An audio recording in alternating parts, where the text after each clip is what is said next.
Empress Zarathul stood at the edge of her crystal palace, looking out at the endless stars that belonged to her. For 3,000 years, she had ruled the galaxy with wisdom and power that no other being could match. Her empire stretched across 40,000 star systems, and every intelligent species in known space called her their leader. The Kethmorn Empire was the greatest civilization the galaxy had ever seen. Zarathul's people had built it through careful diplomacy, superior technology, and her own incredible abilities. She could read minds across vast distances, see glimpses of the future, and live forever while others aged and died. To most species, she seemed like a goddess walking among mortals. From her throne world of Nexus Prime, Zarathul governed with a gentle but firm hand. When conflicts arose between different species, she would reach into their minds and help them understand each other.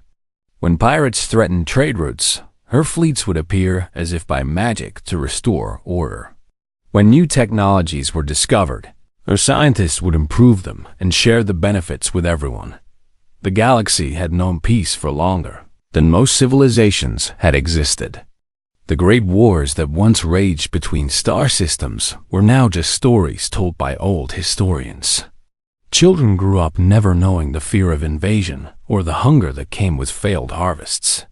Medicine had advanced so far that diseases were barely remembered, and even the shortest-lived species could expect long, healthy lives. All of this was possible because Zarathul could see what others could not. Her mind touched the flow of time itself, showing her which choices would lead to prosperity and which would bring disaster. She had guided her empire away from countless dangers, always choosing the path that would benefit the most people. Her advisors often joked that she never made mistakes because she could see them coming from years away. But lately, something had changed. For the first time in centuries, Zarathul's visions had become clouded and unclear. When she tried to look into the future, she saw fragments of images that made no sense. Ships burning in space, worlds in rebellion, her own hands shaking with something she had not felt since her youth: fear. The source of these disturbing visions seemed to come from the very edge of the galaxy, from a star system so far away that her scouts had never bothered to explore it. When she finally sent probes to investigate, what they found shocked her scientific advisors into silence. The system contained a small blue world that should have been impossible. Its gravity was so strong that most galactic species would be crushed flat just standing on its surface. The atmosphere was filled with a poisonous gas that would kill most beings in minutes. Deadly radiation poured down from its star, while the planet's surface was covered in vast oceans of corrosive liquid and continents where violent geological activity never stopped. Even worse, the planet was crawling with predators that seemed to exist only to kill other living things. The probe data showed creatures that hunted in packs, others that could survive being frozen solid or boiled alive, and plants that could dissolve metal. It was a world where death waited around every corner, a place where no intelligent life could possibly survive. Yet somehow, intelligence had not only survived on this nightmare world, but had flourished. Radio signals poured from the planet's surface, clearly showing the presence of a technological civilization. The beings living there had even begun to spread beyond their death world, building stations around other planets in their system that were almost as hostile as their home. Zarathul's scientific council refused to believe the probe data at first. How could any species evolve intelligence while constantly fighting for survival against such impossible odds? How could they develop technology when simply staying alive should have taken all their energy? The whole situation violated everything they knew about how life developed in the galaxy. But the signals kept coming, and more detailed scans showed structures that could only have been built by intelligent hands. These Deathworlders had somehow not only survived, but had built a complex civilization. They had cities larger than Anything on some core worlds, orbital installations that rivaled the best Imperial engineering, and technology that worked in ways the Empire's scientists couldn't quite understand. What disturbed Zarathul most was that she couldn't read their minds. Every time she tried to extend her psychic abilities toward their world, she felt something like static interference. It was as if their thoughts were protected by some kind of natural barrier she had never encountered before. In 3,000 years of ruling countless species, she had never met minds she couldn't touch. The Empress spent weeks studying the probe data, trying to understand what kind of beings could thrive in such conditions. The answer, when it finally came to her, was both simple and terrifying.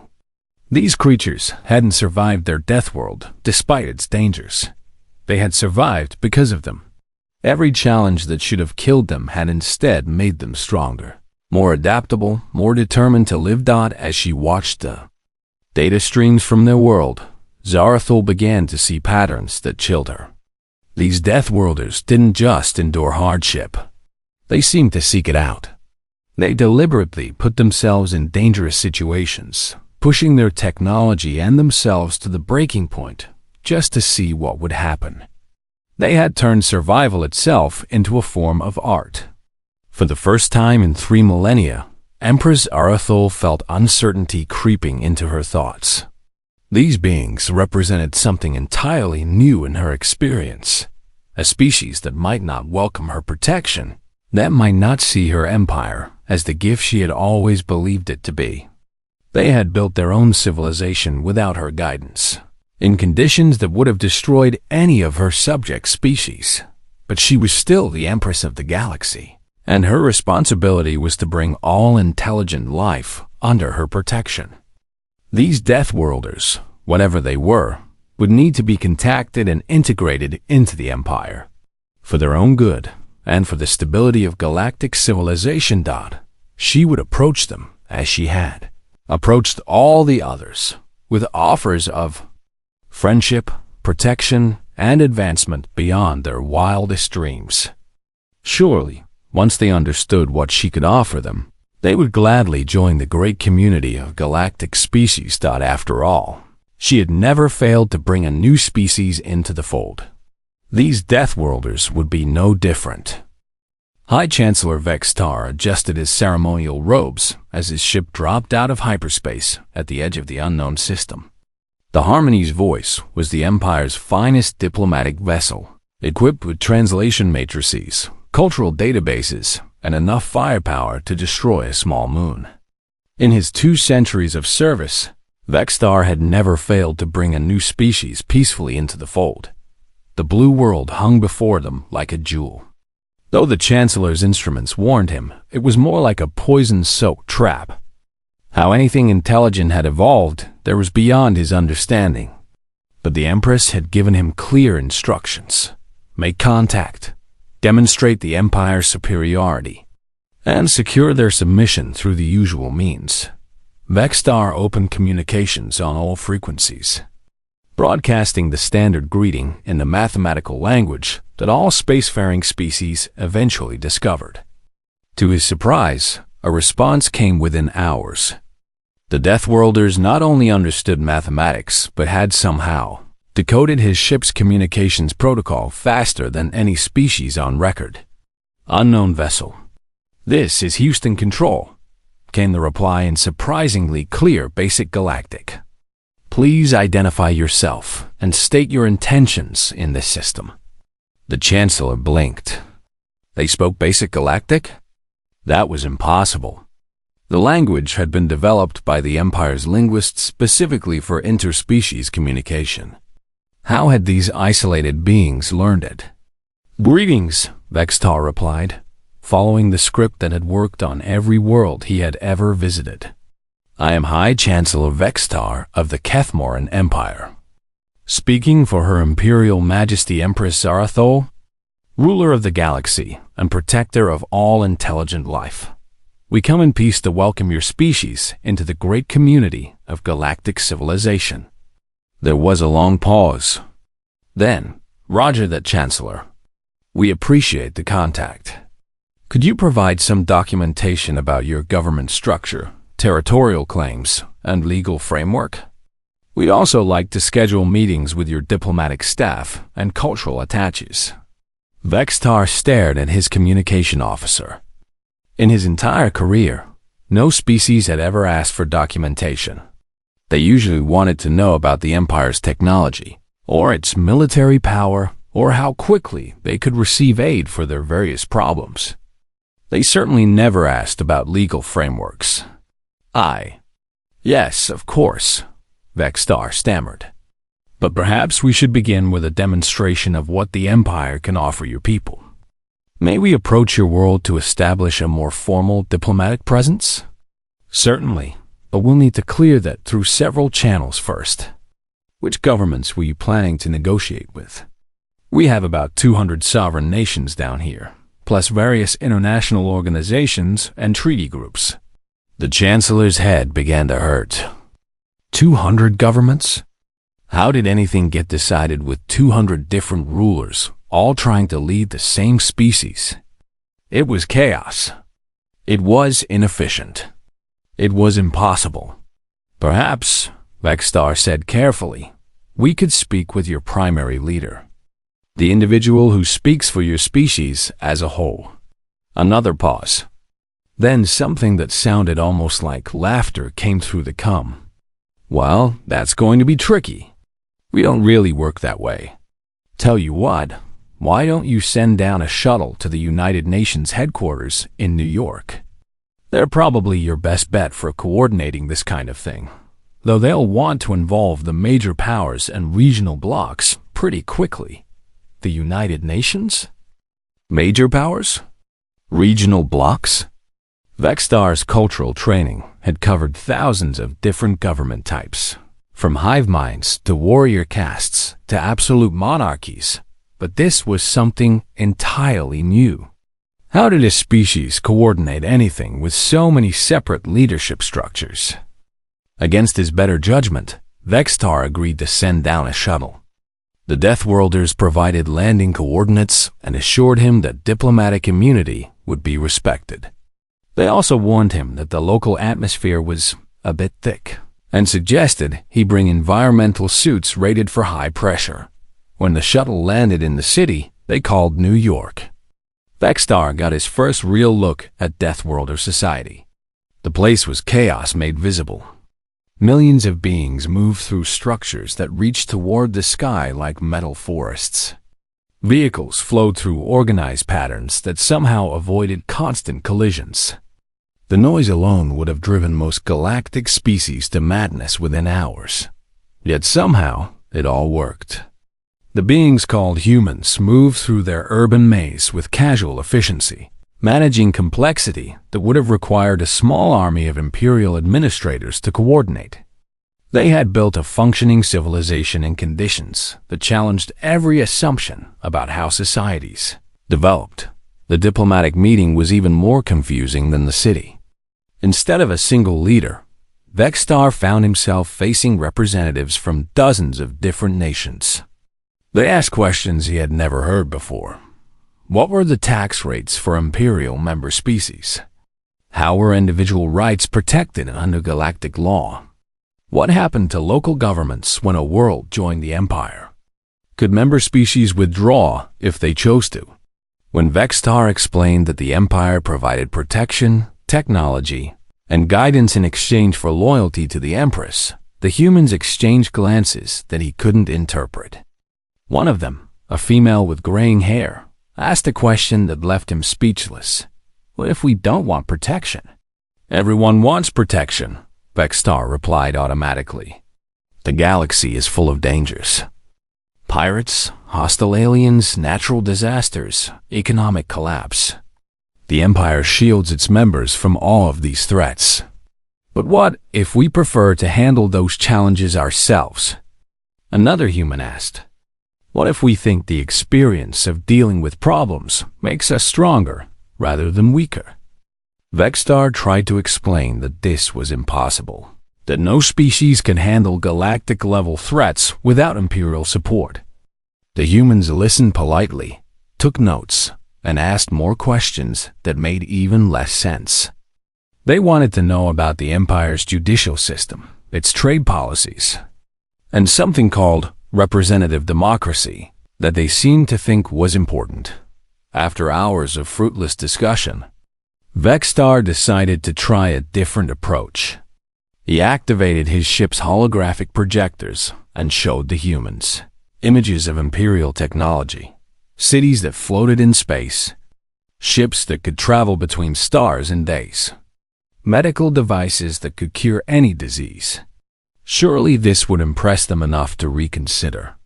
The humans studied the displays with obvious interest, but instead of awe, they showed something else: scientific curiosity.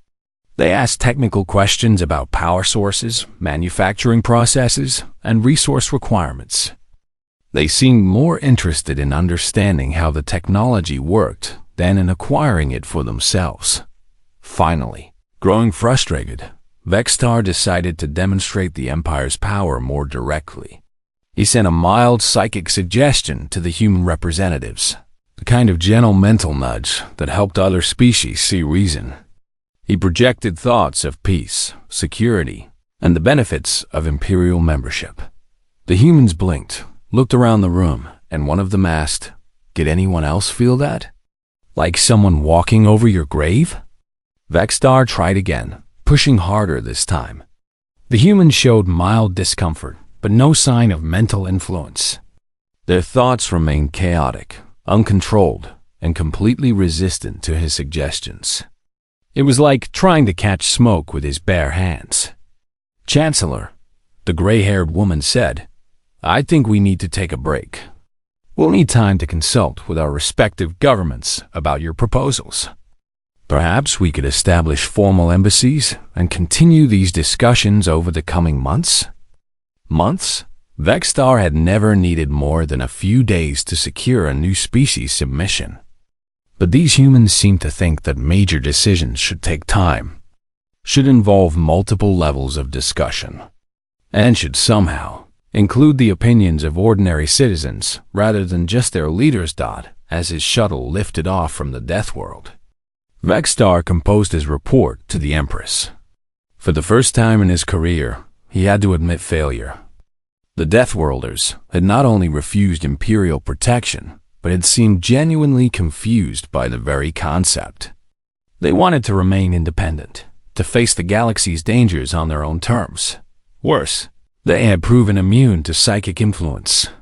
Whatever had evolved in them during their struggle to survive on their hostile world had made their minds as tough and resistant as their bodies.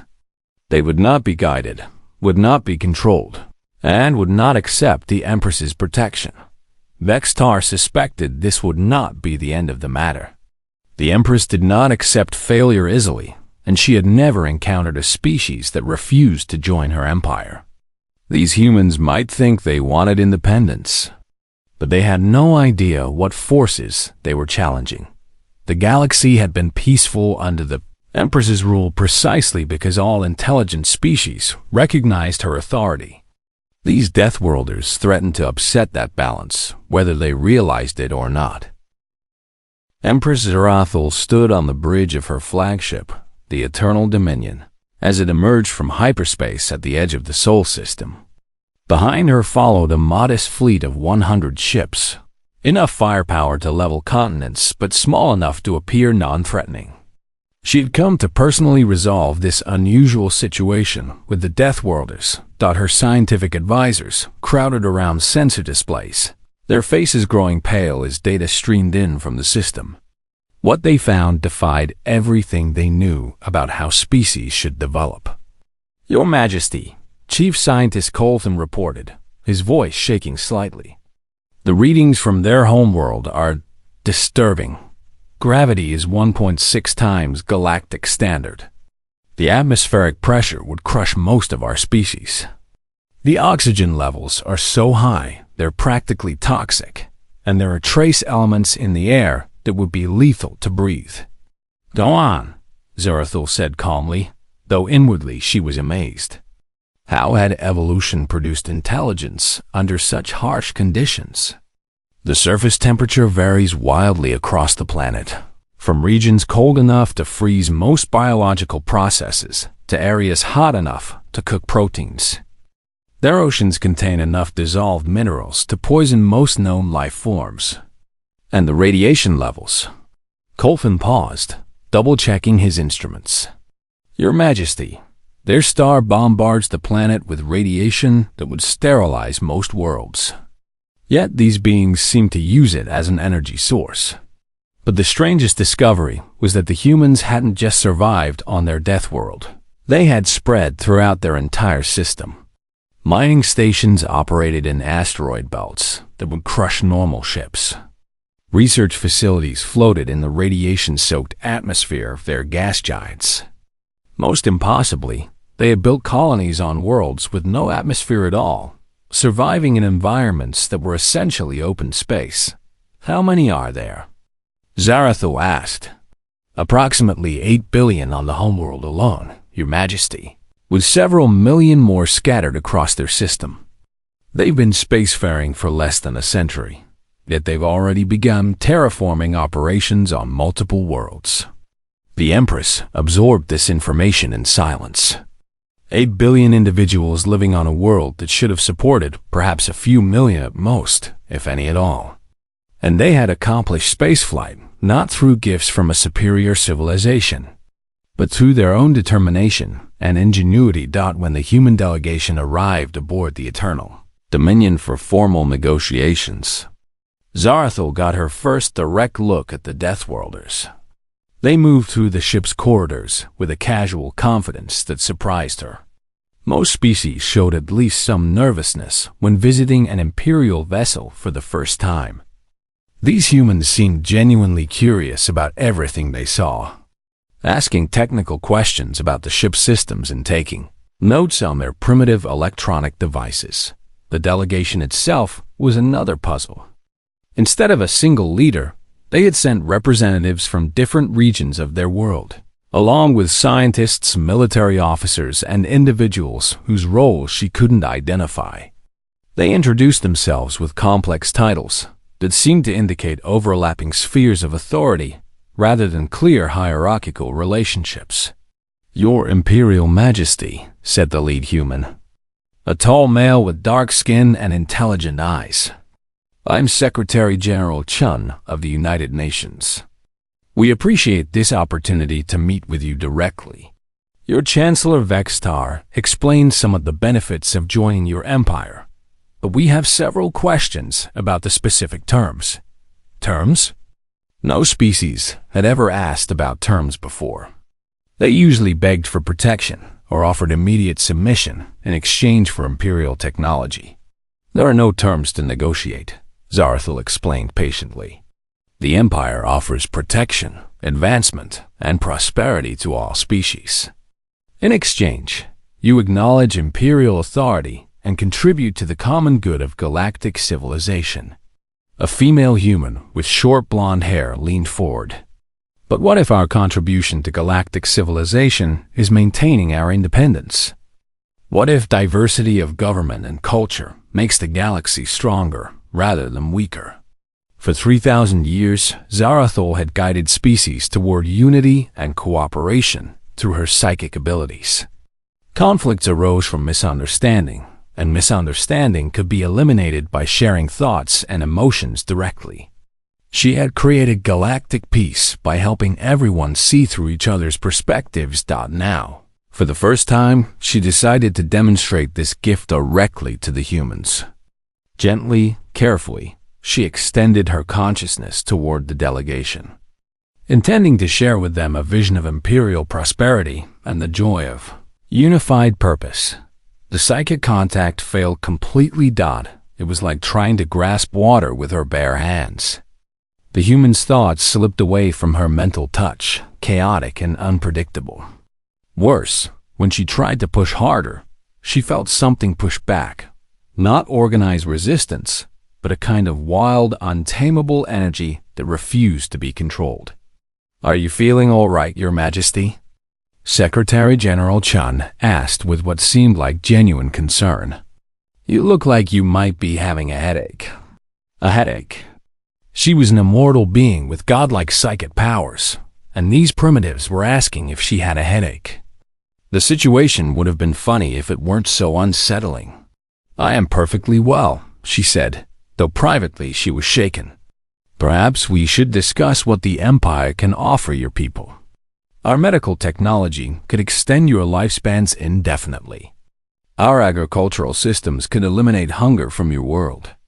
Our defensive networks could protect you from any threat the galaxy might produce."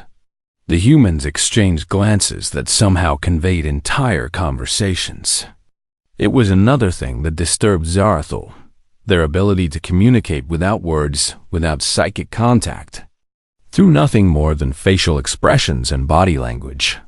"Those are generous offers," said a human with military insignia.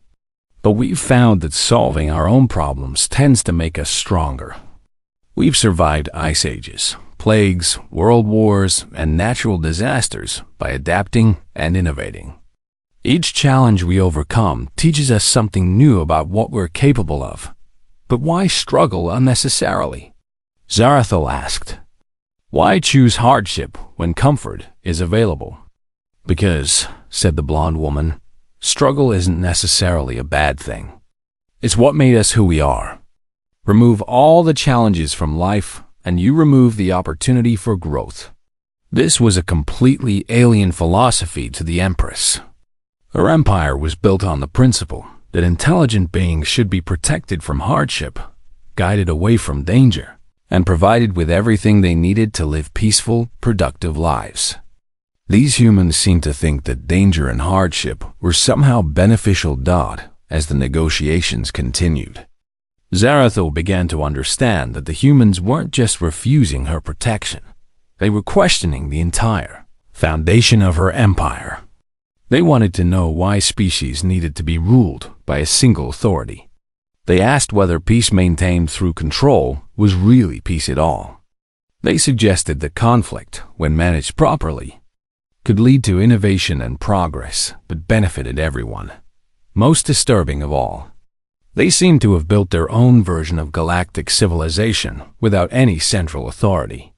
Their homeworld contained hundreds of different governments that somehow managed to cooperate without anyone being in charge. They had eliminated most diseases through their own research. They had learned to communicate across vast distances without psychic abilities. They had even begun to explore space without any guidance from older civilizations. When the humans finally presented their counterproposal, it was something no species had ever suggested before: mutual cooperation between equals. They offered to share their unique technologies and perspectives with the galaxy, but only as independent partners, not as imperial subjects. "We're willing to establish embassies, trade agreements, and cultural exchange programs," Secretary General Chun explained. "We're interested in learning about other species and sharing what we've discovered. But we won't accept external rule, even if it's benevolent. Our history has taught us that freedom, once surrendered, is almost impossible to recover." As the human delegation departed, Zarathul found herself facing something she had never experienced: a challenge to her authority that couldn't be resolved through demonstration of superior power or psychic influence. These Deathworlders had somehow developed a form of strength that made them immune to both physical and mental control. For the first time in millennia, the Empress wondered if her empire might not be the perfect solution to every problem. The humans had achieved remarkable things through struggle and independence. They had built technologies that worked in conditions that would destroy imperial equipment. They had created social systems that somehow functioned without central authority. But they had also created something else, an idea that might spread to other species if it wasn't contained. The idea that imperial protection was optional, that species could thrive without guidance, that diversity might be stronger than unity. As Zarathul watched their primitive ships return to their death world, she realized that her 3,000-year reign might be facing its greatest test. 3 months after the failed negotiations, Empress Zarathul made a decision that she had hoped to avoid. The humans had not only refused to reconsider their position, but had begun broadcasting something even more dangerous than defiance. Ideas. Their communication signals reached across local space, carrying messages about self-governance, individual rights, and the value of independence. Worse, some of the Empire's member species had begun asking questions that hadn't been heard in centuries. Why did they need Imperial protection? What would happen if they tried to solve their own problems? Could they withdraw from the Empire if they chose to? The Empress knew that these questions, if left unanswered, would eventually tear apart everything she had built. Sometimes, painful as it was, force became necessary to preserve the greater good. She would give the humans one final ultimatum, backed by enough military strength to make the consequences of refusal clear. Attention, people of Earth, she broadcast on all frequencies as her fleet took position around their world. I am Empress Zarathul, and I have come to offer you one last chance to join the galactic community peacefully. Submit to Imperial authority within 24 hours, or face the consequences of your defiance. The human response came within an hour, not from their governments, but from someone who identified himself as a citizen journalist broadcasting from their moon. "Hey, Empress Lady," the young male said with shocking casualness. "Thanks for the ultimatum and everything, but we're going to have to pass on the whole submission thing. We talked it over, and we're pretty attached to this whole freedom concept. No hard feelings, though. Want to try diplomacy one more time? No hard feelings?" Zarathul stared at the communication display in disbelief. She had just threatened to destroy their entire civilization, and they were treating it like a minor disagreement between neighbors. When the 24-hour deadline passed without surrender, the Empress reluctantly gave the order to begin military operations. She expected the humans to see reason quickly once they understood the overwhelming force arrayed against them. Most species submitted after a few demonstration strikes that showed the futility of resistance. The first Imperial attack targeted military installations on Earth's moon, intending to cripple their space defenses without causing civilian casualties. What happened next shocked every military officer in the fleet. The humans fought back. Not only did they fight back, but they did so with a ferocity and creativity that violated every assumption about how civilized species conducted warfare. Their ships were crude compared to Imperial technology, held together with metal welding and chemical propulsion systems that belonged in museums. But they moved in patterns that confused targeting computers, used their own damaged vessels as weapons, and seemed to have no concept of acceptable losses. Admiral Vertex, commanding the assault force, watched in amazement as a human ship with its hull breached in 3 places deliberately rammed one of his cruisers. The impact destroyed both vessels, but the humans seemed to consider this an acceptable trade. "Your Majesty," he reported, "the Deathworlders are. Their tactics make no sense. They're using suicide attacks, improvised weapons, and strategies that no military academy would ever teach. They're treating space combat like some kind of desperate street fight." The Empress tried to understand what she was seeing. In 3,000 years of ruling the galaxy, she had never encountered resistance like this.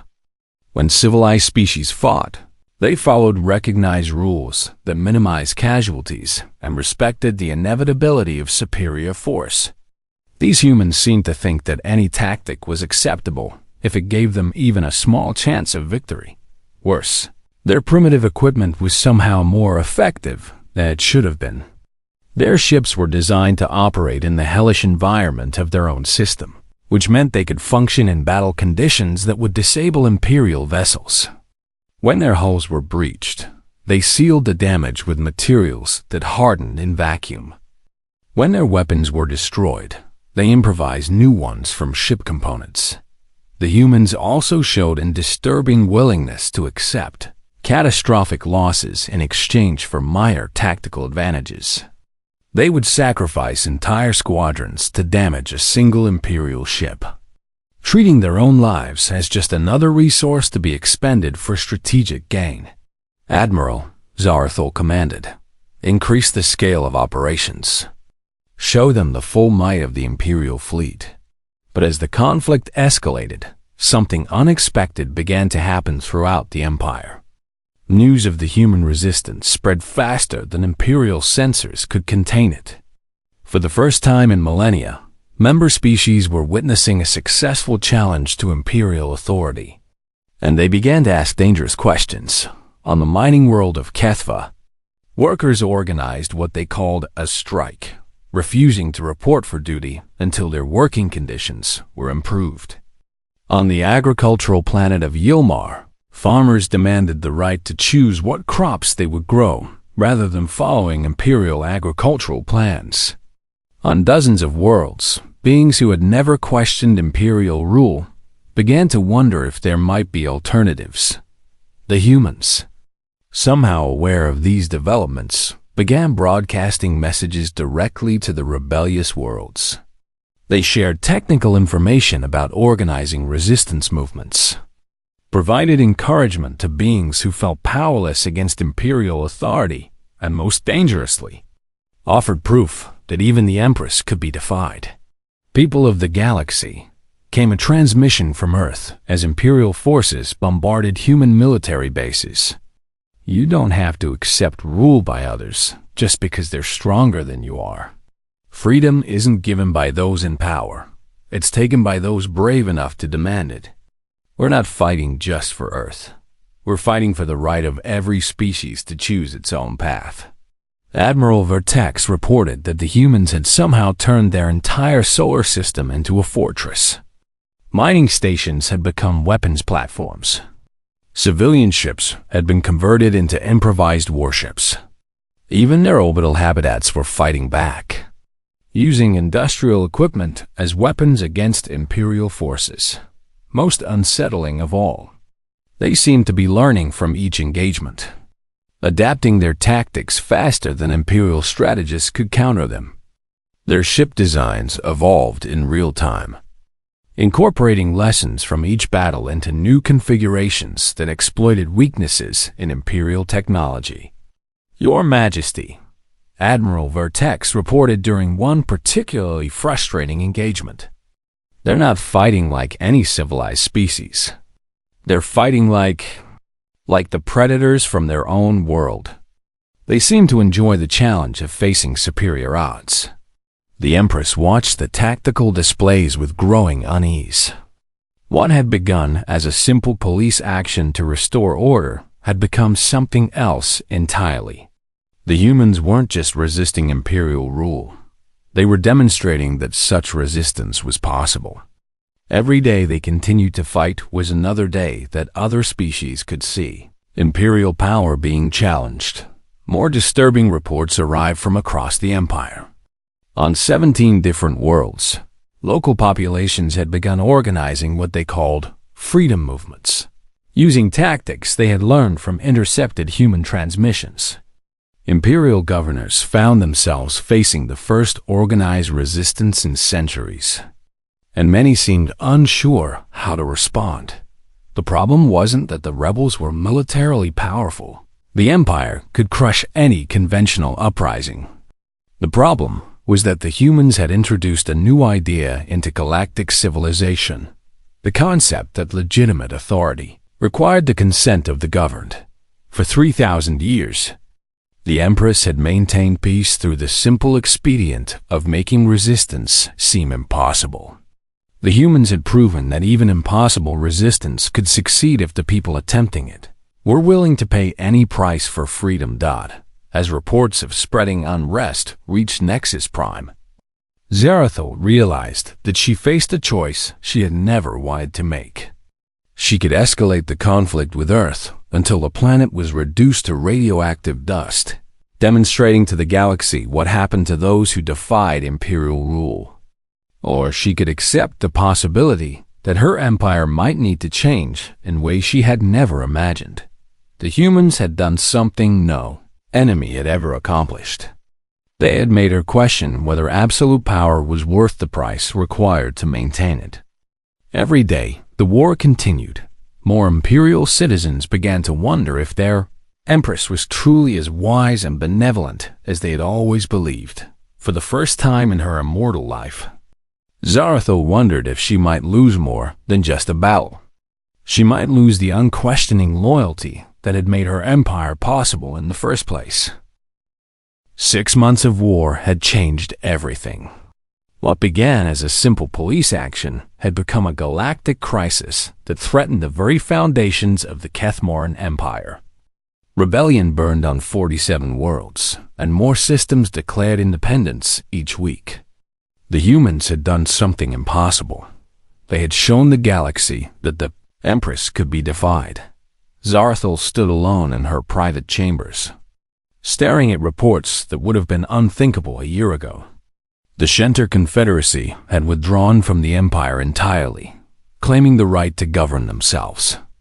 The mining guilds of the Outer Rim had formed an alliance that refused to accept imperial resource quotas. Most shocking of all, 3 members of her own High Council had resigned, stating that they could no longer support policies that required crushing any species that chose independence. The military situation was even worse. Admiral Vertex reported that human resistance had evolved from desperate defense to coordinated counterattacks. Their ships appeared throughout Imperial space, striking supply lines and communication relays before vanishing into the cosmic background. They had somehow turned their entire species into a guerrilla force that refused to be pinned down or defeated. Your Majesty, her military advisor reported, the humans have introduced new tactics that our forces cannot counter. They use their own ships as weapons, fight with damaged equipment, and coordinate attacks across multiple systems simultaneously.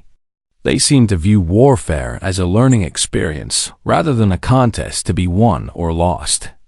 But it wasn't just their military innovations that troubled the Empress. The humans had continued broadcasting throughout the galaxy, sharing not just technical information, but something more dangerous: stories. Stories about ordinary beings who had stood up to powerful authorities and won. Stories about the value of choosing one's own path, even when that path was difficult. Stories that made imperial rule seem like a choice rather than an inevitability. The breaking point came when Zarathil received a message from the most unexpected source: her own people. A group of Kethmoran citizens had assembled outside her palace, not in rebellion, but in something unprecedented: a peaceful protest. They carried signs asking questions that cut to the heart of everything she had believed about leadership. Why must unity require submission? Read one sign. Can diversity make us stronger? Read another. Most painful of all was a simple question that a young Kethmoran child held up: who decided you should rule forever? For 3,000 years, no one had ever asked that question. The Empress's authority had been accepted as natural law, as inevitable as gravity or the speed of light. Now, because of the humans, even her own people were beginning to wonder if eternal rule was truly the best way to govern intelligent beings. That night, Zarathil made a decision that terrified her more than any enemy she had ever faced. She activated the ancient weapons.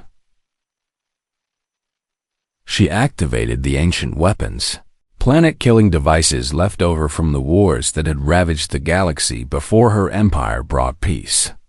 She would end this rebellion by destroying its source.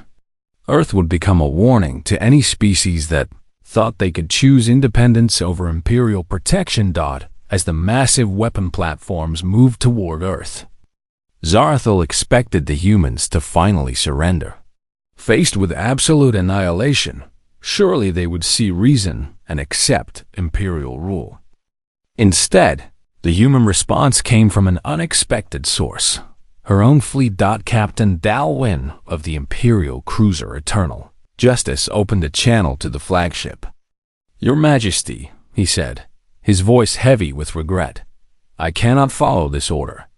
The destruction of an entire world for the crime of wanting freedom. This is not the empire I swore to serve." More ships began to withdraw from formation, their captains declaring that they would not participate in genocide. For the first time in her reign, Zarathol's orders were being openly disobeyed by her own military officers. "Your Majesty," Admiral Vertex reported with obvious distress.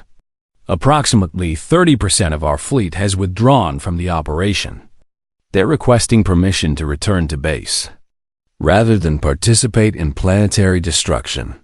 The Empress realized with crystalline clarity that she stood at a crossroads that would define not just her reign but the future of galactic civilization.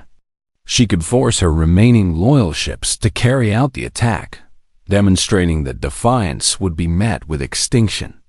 Or she could acknowledge that the humans had revealed a fundamental flaw in her approach to leadership. As the ancient weapons charged their planet-killing batteries, a final transmission came from Earth. It wasn't from their governments or their military leaders, but from the same young citizen journalist who had first responded to her ultimatum. "Empress Zarathol," he said, his image appearing on her communication screen, "you're about to make a choice that will define who you really are. You can destroy us and rule a galaxy united only by fear, or you can accept that maybe, just maybe, people deserve the right to make their own mistakes. We're not asking you to give up your power. We're asking you to use it differently." The young human's next words hit her like a physical blow. Leader who can only lead through force isn't really a leader at all. They're just someone with bigger weapons. Zarathol closed her eyes and reached out with her psychic abilities, not to control or dominate, but simply to listen. For the first time in millennia, she tried to understand what her subjects really thought about her rule. What she found shocked her: gratitude for the peace she had brought. Yes, but also a deep, unspoken longing for something she had never offered: the freedom to choose their own paths. Her subjects had accepted her rule not because they loved it, but because they had never imagined any alternative was possible. The humans had shown the galaxy that alternatives did exist, that species could govern themselves, solve their own problems, and even thrive through struggle and conflict. That diversity might be stronger than unity, and growth might matter more than safety. With hands that shook for the first time in centuries, Zarathol gave an order she had never imagined speaking: "Stand down. Withdraw the ancient weapons and recall all forces to defensive positions." "Your Majesty?" Admiral Vertex asked in confusion. "Open a channel to Earth," she commanded, "and to every world in the Empire." When the connection was established, Empress Zarathol spoke words that would change galactic civilization forever. "People of the galaxy, I have ruled you for 3,000 years, believing that protection and guidance were the greatest gifts I could offer. The humans of Earth have taught me that I was wrong. Freedom is not something to be granted by those in power. It is a right that belongs to every intelligent being." The announcement that followed sent shockwaves throughout space. The Kethmorn Empire would be dissolved and replaced by a galactic council where every species had an equal voice. Zarathol would serve as an advisor and mediator, but never again as absolute ruler.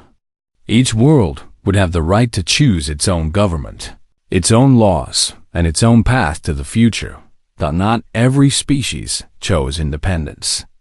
Many opted to remain in voluntary associations that provided mutual protection and shared resources.